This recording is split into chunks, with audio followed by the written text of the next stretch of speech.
lejos de ser algo picante, ¿no? En realidad el paciente que cae a una consulta sexológica es un paciente que viene padeciendo justamente mucho tiempo, ¿no? Porque hasta que se animan a consultar y a traer, ¿no?, esta problemática, pasan muchos años generalmente. Bienvenidos a Animate, el podcast en español de Free Thinkers of the World, conducido por Mariano Descalzi y quien les habla, Euge Molto. El siguiente episodio contiene temáticas y lenguaje adulto, por lo que se recomienda discreción. Vos sos sexóloga porque hiciste cursos, especializaciones, pero no tienen grado médico esas especializaciones. Yo hice en la Facultad de Medicina de la UBA, que es un muy buen lugar, con el doctor Kuznetsov, que es muy conocido acá en Argentina, y la licenciada Lucía Báez. Por ende, sí, tenemos un título que nos habilita, por supuesto, a ejercer como sexólogos, sexología clínica. Son 2 años, pero son cursos. No existe como una especialidad de grado, como existen muchísimas otras en la carrera de psicología. Para poder hacer estos cursos, uno tiene que tener el título de grado de psicólogo o médico. O sea, los únicos que podemos ejercer hoy en día, tener en un consultorio como sexólogos, son los que tienen un título de grado de psicología o de medicina. ¿Y esos cursos se imparten, o sea, son anuales? ¿Tienen un título? Son anuales, consecutivos uno de otro. En uno se ve toda la parte del primer año, sería toda la parte teórica, y en el segundo año se ve como la parte práctica, que sería como qué terapia se usa, que es la terapia breve sexual, que viene de la rama de la cognitivo-conductual, que es una rama de la psicología un poco más moderna, si se quiere, ¿no?, comparada con el psicoanálisis. Y ahí termina habiendo un debate un poco, es como un River Boca entre psicólogos y médicos, porque claramente son ramas súper distintas. Y bueno, por ahí como psicólogos tenemos ciertas herramientas en lo que es el interrogatorio que uno hace a un paciente cuando cae a la consulta, muy distinto al del médico por ahí, ¿no? Que tienen otro perfil claramente. Por ahí desde los psicólogos trabajamos siempre para el bienestar, para el placer, ¿no? Y el médico se ha acostumbrado a trabajar por ahí con el padecimiento o la enfermedad. Entonces, bueno, nos complementamos muy bien. Y sí o sí, claramente, cuando se hace necesario medicar ante una consulta, ahí sí nosotros como psicólogos tenemos que derivar a médicos, ya sea psiquiatra, urólogo, sí, que pueden medicar. Nosotros como psicólogos no podemos medicar. Interesante. Estamos hablando de la sexología, ¿no? Y hay muchos preconceptos, ideas, esto de, qué picante, sos sexóloga. ¿Qué es la sexología? La sexología en realidad termina siendo una ciencia, ¿sí?, que lo que hace es poder diagnosticar, ¿sí?, y dar tratamiento a disfunciones sexuales.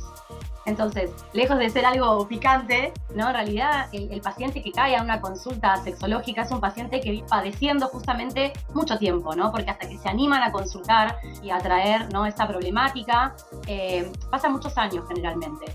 Y bueno, suelen ser asociados a cuando el paciente está por ahí en pareja, y bueno, empiezan a haber dificultades en el vínculo, porque claramente la sexualidad repercute en lo vincular, y ahí es cuando por ahí acuden a la consulta. Pero suele ser después de muchos años de padecimiento. Entonces el sexólogo lo que hace es diagnosticar, ¿sí?, y dar tratamiento. La terapia es la terapia sexual breve, que viene de la psicología cognitivo-conductual. Lo que uno hace es, en primer medida, tomarse algunas sesiones para poder ver dónde está, ¿no?, la disfunción sexual, claramente. Suele estar asociada a lo que Master y Johnson hablaban de fases, ¿no?, de la sexualidad, de facetas.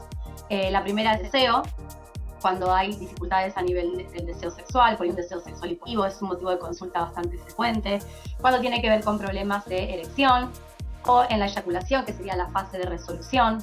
También con dolores, ¿sí?, o miedos o fobias en relación a la sexualidad. Eso es en relación a lo que hace un sexólogo hoy en día en un consultorio. Después, obviamente, sexualidad es amplísimo, ¿no? Cuando uno habla de sexualidad, habla de emociones, de sentimientos, de pensamientos, de gustos y de muchas otras cosas, ¿no? Pero en realidad lo que hace el sexólogo en la consulta tiene que ver con eso. Bueno, me encanta cómo lo estás presentando. Es un tema muy serio y hay que verlo. Al principio pensé que, bueno, vamos a hablar un poco de anécdotas y cosas interesantes de parejas, pero la verdad que es mucho más profundo y se necesita este tipo de estudios y analizarlo, porque cuando dijiste que a veces la gente pasa años en realmente encararlo, lo responden y sufren muchísimo y no viven plenamente. Así que, bueno, eso no quiero seguir pero sí, no sabía que la sexología no hay una carrera específica de sexología, que son o médicos o psiquiatras o psicólogos, ¿cómo? En Argentina, ahora nos podrías contar si sabes. Bueno, en otros países sí. Muy pocos. Sí, en otros países sí existe como especialidad. pero es en muy poquitos países, porque en general sigue siendo a nivel mundial un tema tabú, ¿no? Algo de lo que por ahí es difícil hablar. Hay programas en YouTube o en televisión que hablen de estos temas así como los están encarando como sexóloga. ¿Hay? Bueno, al menos sigo un par de cuentas en Instagram de profesores de mis profesores que tuve en su momento, o colegas, y sí, empieza a circular bastante más, sí, hay algunos referentes. ¿Y es para el público o es más para otros profesionales?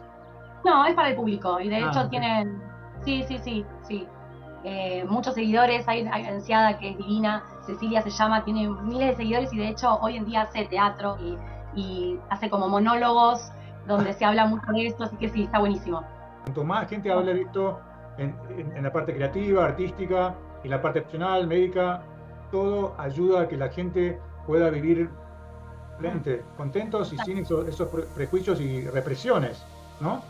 El mayor motivo de consulta en relación a las mujeres tiene que ver con la anorgasmia, justamente, pero hay un dato curioso que tienen por ahí este síntoma cuando es en relación a un otro, ¿no? Cuando es en la intimidad con un otro. Por ahí logran el orgasmo en la autosatisfacción, pero no lo logran cuando comparten una relación sexual con un otro. Entonces, bueno, ahí justamente tiene que ver esto, ¿no? El prejuicio, la mirada del otro sobre mi placer, qué pienso en relación a eso. Por eso, el 80-90% diría de los motivos de consulta, los síntomas que tienen que ver con las disfunciones sexuales, son en realidad emocionales y psicológicas. Hay un porcentaje mínimo muy chiquito que por ahí tiene que ver con cuestiones fisiológicas orgánicas, ¿no? Sí. Pasando al tema más del consultorio, para cualquier persona que esté viendo esto, para nosotros, ¿cuándo uno puede decidir ir al sexólogo? ¿Cuándo está bien decir quizás esto es para pedir ayuda profesional? ¿Cuándo es que recomendás buscar una ayuda? Yo creo que ya desde el momento en que aparece esa pregunta es momento de consultar. Después uno verá, ¿no?, en este interrogatorio y en estas sesiones que uno se toma para hacer justamente el diagnóstico, realmente amerita un tratamiento o no, ¿no? Y quizás sean dudas o cosas que con 1 o 2 encuentros se puede solucionar. Pero sí o sí, digamos, inevitablemente cuando hay malestar, cuando hay padecimiento, cuando ya este síntoma que aparece me genera un malestar conmigo mismo o con la pareja, y es inevitable que ese malestar se traslade, ¿no?, a mi estado anímico, a mi forma de vincularme, a cómo me siento. Entonces yo creo que ahí sí, donde hay malestar y padecimiento, sí o sí hay que consultar. Pero yo creo que hay un tiempo antes, que es esa alarma, ¿no?, o esas preguntas que uno se empieza a hacer por dentro de, che, ¿estará bien? ¿Esto que me está pasando? Porque muchas veces también el síntoma está asociado a una situación particular, no sé, pérdida de un trabajo, un duelo, estrés, ¿no?, situaciones traumáticas que se han vivido 2, 3 años antes y que hoy aparece un síntoma, pero esa situación en su momento no se tramitó de la mejor manera posible. Bueno, todo esto es lo que se ve en este interrogatorio que se hace en los primeros encuentros. ¿Qué le dirías a alguien que siente miedo o inseguridad de dar ese paso? Que va a estar en un espacio contenido, que es un espacio de confidencialidad, donde está en contacto con profesionales que entienden y saben el tema. ¿Y qué es eso? Es un espacio donde hay profesionales, ¿no? Y que no tiene que ver con esa mirada que puede llegar a tener de prejuicio, ¿sí?, de pensamientos, en general suelen llegar a contar con este temor de que, y cuando llegues, ¿por qué no vine antes? Era esto, ¿no? Como, y asociarlo también, digo, cuando uno se siente mal, tiene anginas, ¿no? O le duele la panza, o cualquier otro síntoma que aparezca o molestia que afecte a la salud, ¿uno qué hace? Va al médico, no lo duda, no es la garganta, voy al médico, tengo fiebre, voy al médico, y bueno, es un poco esto también, forma parte de la salud, diría mucho más importante que una angina, entonces bueno, con más razón acercarse y consultar. Pasan los años, sí. Se va normalizando, digamos, y se va entendiendo que es una práctica médica más. Se requieren muchas derivaciones, cosa que antes no sucedía, no solo de psicólogos, sino también tenemos a veces derivaciones de ginecólogas o ginecólogos, urólogos, ¿no? Y que dicen, ¿por qué no consultas con un sexólogo, con una sexóloga? Porque bueno, también desde ese lugar, digo, antes el médico también estaba muy cerrado, ¿no? Como a derivar en estos casos, y sin embargo hoy en día recibimos muchas derivaciones también de la parte médica. Desde mi punto de vista, a veces veo parejas que están hace mucho tiempo juntos o casados y como que ya piensan que es normal no tener más sexo, tener problemas de plata, de pagar el alquiler o de de los chicos y el sexo ya no es algo importante en su vida. Y para mí el sexo tiene que estar ahí dentro de las cosas, las prioridades. No tenés que pensar que ya no es importante, ¿no? Como que lo dejás a un lado cuando es uno de los sentimientos más fuertes de estar vivo, más placentero, más fuerte, también ayuda con la intimidad. Ahí tiene también una pregunta sobre eso, como si una pareja deja de tener sexo, si eso puede afectar la relación, ¿no? Amorosa. ¿Qué pensás de eso? ¿Que tiene solución? Sí, claro. Es uno de los motivos de consulta más recurrentes en lo que es parejas, el deseo sexual hipoactivo, ¿no? Es esto, hay un descenso en el deseo. Se trabaja, es motivo de consulta y sí es cierto que aparece muchísimo, sobre todo por ahí en parejas, muchos años, ¿no? Pero es algo que se puede trabajar tranquilamente y el deseo vuelve a aparecer.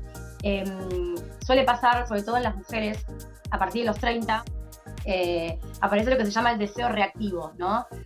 A diferencia del ovario, que es el que aparece en adolescentes y jóvenes, ¿no? Que el deseo aparece por sí solo.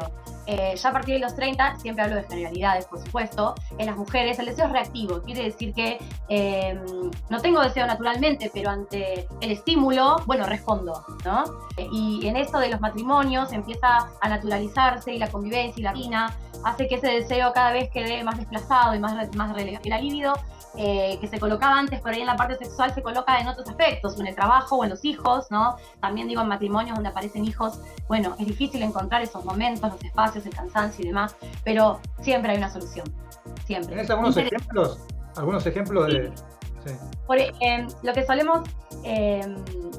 se prescriben tareas, ¿no? En lo que sexología se trata, la manera de tratar esta terapia sexual breve tiene que ver con asignar tareas.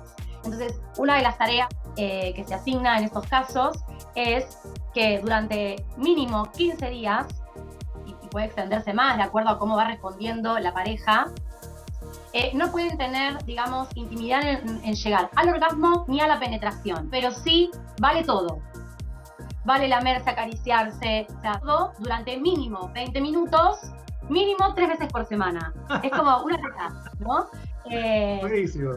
Cada 15 días, porque por ahí a diferencia de lo que es el consultorio en psicología, que uno los ve una vez por semana, en consultorio sexológico en general suele darse tiempo para estas tareas, ¿no? Entonces, en general las consultas después del diagnóstico suelen ser cada 15 días, a veces es un seguimiento una vez al mes, es más esporádico. Entonces, se los vuelve a ver después de 15 días para ver cómo estuvo el deseo, si apareció.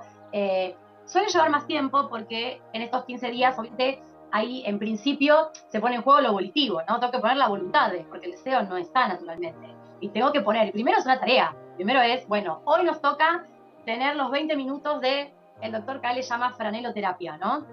Que es esto de encuentro para franelear. No, suele pasar que en el primer encuentro después de los 15 días no cumplieron con la tarea, no llegaron ni a los 3 encuentros o no a los 20 minutos, bueno, entonces hasta que esto, pero da resultado, da mucho resultado. Una de las preguntas que teníamos era esa, cómo para esta persona que tiene miedo, como describirle un poco cómo es una sesión, cómo trabaja con un especialista, como que tenga una idea de con qué se va a encontrar, y por ahí dice, no, sexólogo, ¿qué me van a hacer? No sé.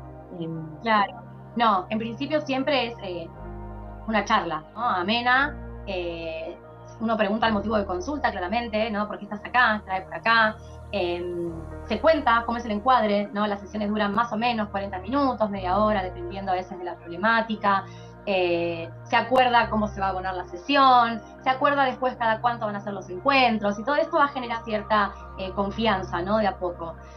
Como en cualquier tratamiento, sea el vínculo terapéutico, ¿no? Lo que los psicólogos llamamos transferencia, alianza terapéutica, viendo de qué corriente se le va poniendo distintos nombres, pero tiene que ver con esto, con qué feeling tiene el paciente con el profesional tratante, ¿no? Pero en principio es eso, el motivo de consulta, que suele haber un motivo de consulta manifiesto, que es el que el paciente dice y expresa abiertamente, y siempre hay un motivo de consulta latente, que es aquel motivo de consulta que está ahí un poco como inconsciente, ¿no?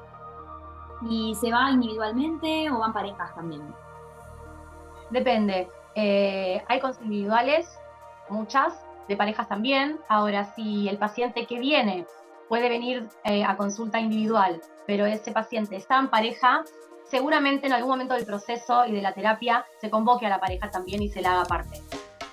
Así concluye este episodio. No te olvides de darnos like y suscribirte al canal para más episodios de Animate. Hasta la próxima.